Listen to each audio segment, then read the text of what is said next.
آپ YouTube channel انکشاف دیکھ رہے ہیں اور میں آپ سے مخاطب ہوں پروفیسر امجد نذیر نازک۔ کرونا اور نوبل پرائز، کروں یا نہ کروں، یہ وہ کیفیت ہے جو اکثر افراد پر طاری ہوتی ہے۔ اسے گم گم کی حالت سے بھی تعبیر کرتے ہیں۔ مجھے وہ دن یاد آ رہے ہیں جب پوری دنیا ایسی سوچ میں تھی، کرے تو کیا کرے، گھر سے نکلنا مشکل اور گھر میں رہتے ہوئے ایک دوسرے کے پاس بیٹھنا مشکل، فاصلہ رکھنے کے لیے ہزار ہزار جتن، قوم کے افراد اور قوم عجیب کیفیت سے دوچار، بلکہ پوری دنیا نے گم گم کی یہ کیفیت دیکھی، افسوس دیکھی اور جلد ہی اندیکھی کر دی۔ 2019 کے سال کورونا کی بیماری کا آغاز ہوا، جس کی مناسبت سے اسے کووڈ-19 کا نام دیا گیا، یعنی کووڈ-19۔ کہا جاتا ہے کہ کووڈ یا کورونا کے وائرس کا پھیلاؤ چین کے شہر ووہان سے ہوا، جو 2020 تک پوری دنیا کو اپنی لپیٹ میں لے چکا تھا۔ انسانوں کو اس کی قیمت چکانے کے لیے بھاری بھاری مشکلات کے پتھر اٹھانے پڑے۔ دنیا کی معیشت سکڑ گئی، کاروباری زندگی محدود ہو گیا، ہر کسی کو جان کے لالے پڑ گئے۔ اس بیماری سے بچاؤ کے لیے SOP جاری کیے گئے، وہ یہ تھے: ہاتھوں کا بار بار دھونا، کسی دوسرے سے ہاتھ نہ ملانا، ایک دوسرے سے 6 فٹ کے فاصلے پر رہنا، منہ اور ناک کو ڈھانپ کر رکھنا، حفظان صحت کے عام اصول نظافت بروئے کار لانا۔ سب سے تکلیف دہ پہلو انسانوں کا انسانوں سے دور رہنا تھا۔ مجلسی زندگی محدود ہو کر رہ گئی تھی۔ انسانوں میں محبت کے برعکس bodh کا تصور عام کیا گیا، اس لیے کہ انسانی زندگی قیمتی ہے، میل ملاقات بعد میں بھی ممکن ہے۔ روزانہ کی اموات سے سراسیمگی پھیل گئی، روٹی روزی کمانا مشکل ہو گیا۔ کورونا کے باعث اموات امریکہ اور بھارت میں سب سے زیادہ ہوئی۔ ایک اندازے کے مطابق دنیا بھر میں کورونا سے 3 کروڑ افراد متاثر ہوئے، جن میں سے 1 کروڑ 50 لاکھ سے زیادہ موت کے منہ میں چلے گئے۔ یہ انسانی زندگی کا بہت بڑا نقصان تھا۔ طب کے سائنسدانوں کے لیے اس بیماری کی روک تھام بہت مشکل ہدف تھا۔ اس کے لیے بہت بڑے سرمایہ کی ضرورت تھی۔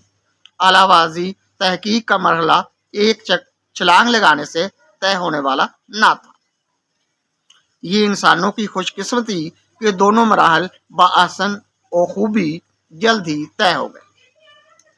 اتنی جلد بیماری کا علاج تلاش کر لینا آسان کام نہ تھا۔ بل گیٹس، جس کا شمار دنیا کے امیر ترین افراد میں ہوتا ہے، نے اپنی تجوری کا منہ کھول دیا۔ انہوں نے نہ صرف کورونا وائرس کی تحقیق کے لیے سرمایہ فراہم کیا، بلکہ کورونا وائرس پر قابو پانے کے لیے ویکسین بھی مختلف ممالک کو مفت فراہم کی۔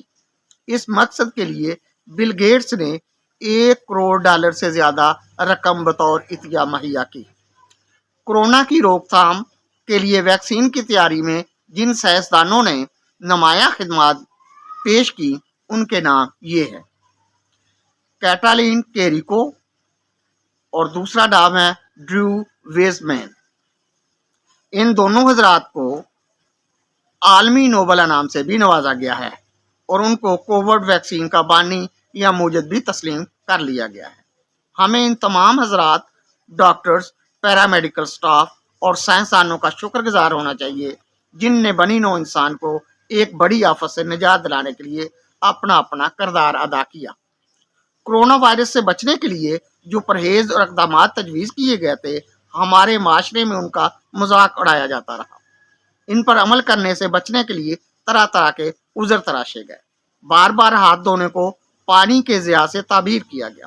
بعض نے تو یہاں تک کہا کہ یہ مغربی ممالک ہمارے سے کوئی نہ کوئی ہاتھ ضرور کر جائیں گے۔